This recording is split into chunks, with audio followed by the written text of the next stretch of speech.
Hello বন্ধুরা, আপনি কি জানেন আমাদের পৃথিবীতে এমন একটা দেশ রয়েছে যেখানে আন্ডারওয়্যার ছাড়াও যদি আপনি বাইরে যান তাহলে আপনাকে গ্রেফতার করে জেলেবন্দি করা হবে। আপনি কি এটা শুনেছেন যে একটি জাহাজ অন্য একটি জাহাজের সঙ্গে ফ্লার্ট করছে? অথবা আপনি কি কোনো ইংরেজ পান্ডা দেখেছেন? ভাবছেন পান্ডা আবার ইংরেজ হয় কিভাবে? অথবা আপনি কি এটা জানেন যে ঘুমানোর সময় পায়ের নিচে পানি রাখলে কি হয়? বিবর্তনের আজকের এপিসোডে আমরা দেখতে চলেছি আপনার না জানা এমন কিছু অদ্ভুত ফ্যাক্ট যা জানলে আপনি নিজেকে দ্বিতীয়বার আবিষ্কার করবেন। তো স্বাগতম আপনাকে বিবর্তনের আরো একটি নতুন এপিসোডে। এই জায়গাটা দেখলে আসলে সবাই কনফিউজ হয়ে যাবে যে এটা আসলে কি সেলুন নাকি লাইব্রেরি, কারণ সেলুনের দোকানের এমন দৃশ্য আমরা দেখে সবাই অভ্যস্ত, কিন্তু এই সেলুনের দোকানের দৃশ্যটা সম্পূর্ণ ভিন্ন। অনেক সেলুনে বিভিন্ন পদ্ধতিতে ডিসকাউন্ট দেওয়া হয়ে থাকে, কিন্তু এই সেলুনে ডিসকাউন্ট দেওয়ার পদ্ধতিটা জানলে আপনি অবাক হবেন। এই সেলুনে কাস্টমাররা এসে যদি কোনো বই সম্পূর্ণ পড়ে ফেলে এবং বইয়ের মূলভাব সংক্ষেপে সেলুন মালিককে বলতে পারে তাহলে তাকে 30% ডিসকাউন্ট দেওয়া হয়। আসলে সেলুন মালিকের এমনটা করার কারণ হলো তিনি অর্থের অভাবে ক্লাস 8 এর বেশি পড়তে পারেননি, আর এই ব্যক্তি চায় জ্ঞান যেন সবার মধ্যে ছড়িয়ে পড়ে, সবাই যেন আলোকিত হয়ে যায়। আসলে এমন চিন্তা ভাবনা কজনেরই বা হয়?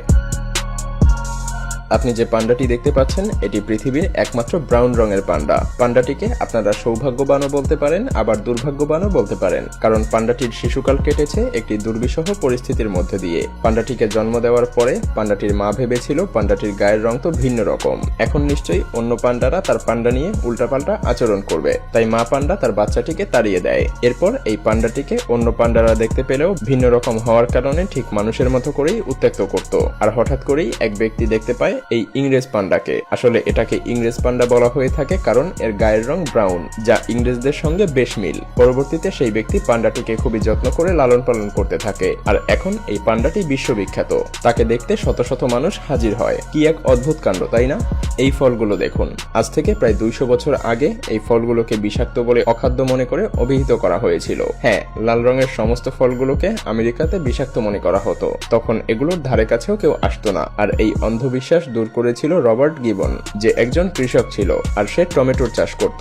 সে জনসম্মুখে লাল রঙের এই সমস্ত ফল খেয়ে সবাইকে বোঝায় যে এই ফলগুলো কোনো রকম বিষাক্ত না, আসলে এগুলো খুবই সুস্বাদু। আর এরপর থেকে আমেরিকান সেই আদিবাসীদের অন্ধবিশ্বাস দূর হয়। হ্যাঁ, অন্ধবিশ্বাসগুলো মানুষকে এভাবেই সত্যি সত্যি অন্ধ করে দেয়। জাহাজ দুটির এই কনভারসেশনটি একবার দেখুন। Who are you? I am training ship Amerigo Vespucci, Italian Navy. Wow, you're the most beautiful ship in the world. আসলে এই কথাগুলো দুজন ব্যক্তির মধ্যে না হয়ে দুটি জাহাজের মধ্যে হয়েছিল।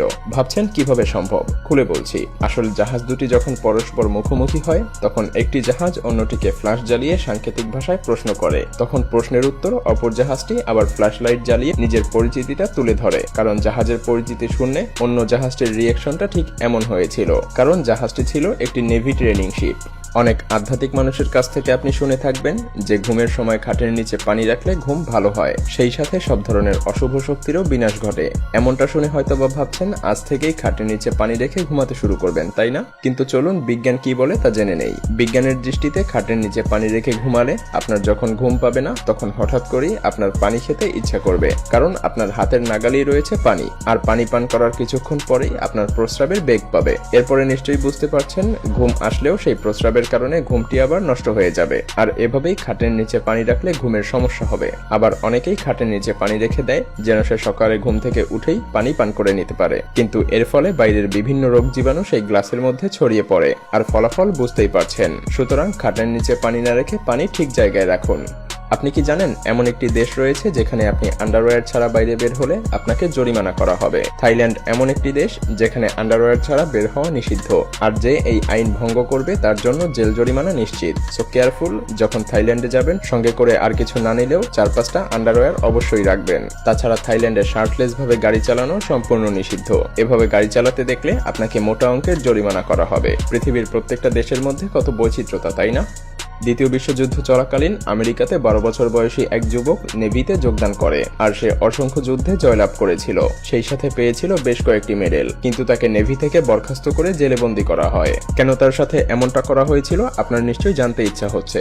আসলে দ্বিতীয় বিশ্বযুদ্ধ চলাকালীন কোন রকম বাড়তি চেকআপ ছাড়াই বিভিন্ন বাহিনীতে লোক নিয়োগ করা হতো, তবে শর্ত ছিল তাকে বয়সে 17 বছরের বেশি হতে হবে। ছেলেটির দাঁত দেখেই অফিসারেরা বুঝতে পেরেছিল যে এর বয়স 12 বছর, কিন্তু ছেলেটি তার বাবার সাথে রাগ করে নেভিতে যোগদান করতে এসেছিল। মিথ্যে বলে যে তার বয়স 17 বছর। অফিসারেরা আর কোনো প্রশ্ন না করেই নেভিতে তাকে অ্যাডমিট করে নেয়। আর এরপরে এই ব্যক্তি বিভিন্ন অপারেশনে সাকসেস হয়, কিন্তু তার মা একসময় বড় অফিসারের কাছে এসে বলে দেয় যে তার ছেলের বয়স 12 বছর, আর এই ছেলেটাকে শাস্তিস্বরূপ নেভি থেকে বরখাস্ত করে 3 মাসের কারাদণ্ড দেয়া হয়। আমরা তো সব সময় এই একই রঙের মধু দেখেছি, তাই না? কিন্তু আপনি কি কখনো নীল রঙের মধু দেখেছেন? আপনি এখন যে মধু দেখতে পাচ্ছেন এটা আসলে অর্গানা বি নামক এক বিশেষ প্রজাতির মৌমাছির মধু। এটা আসলে ইউরোপের একটি মধুর প্রজাতি। এই মধুগুলো প্রাকৃতিক রঙের না হয়ে নীল এবং গাঢ় সবুজ রঙের হয়ে থাকে। আর এটা কিভাবে হয় জানেন? আসলে মৌমাছিগুলো একটি ক্যান্ডি কারখানার পরিত্যক্ত সুগার দিয়ে এই মধু তৈরি করে, যার ফলে মধুর রং সম্পূর্ণ পাল্টে যায়। তাই আপনি কিন্তু এটাকে দূষিত মধুও বলতে পারেন। ভিডিওটি ভালো লাগলে শেয়ার করতে পারেন, এবং আপনি যদি এমনই রহস্য, রোমাঞ্চ, আনকমন আর ইন্টারেস্টিং ভিডিও দেখতে পছন্দ করে থাকেন তবে বিবর্তন চ্যানেলটিকে এখনই সাবস্ক্রাইব করুন এবং পাশে রাখা বেল আইকনটি প্রেস করুন। তো দেখা হচ্ছে আগামী এপিসোডে। ততক্ষণ পর্যন্ত ভালো থাকবেন। ধন্যবাদ।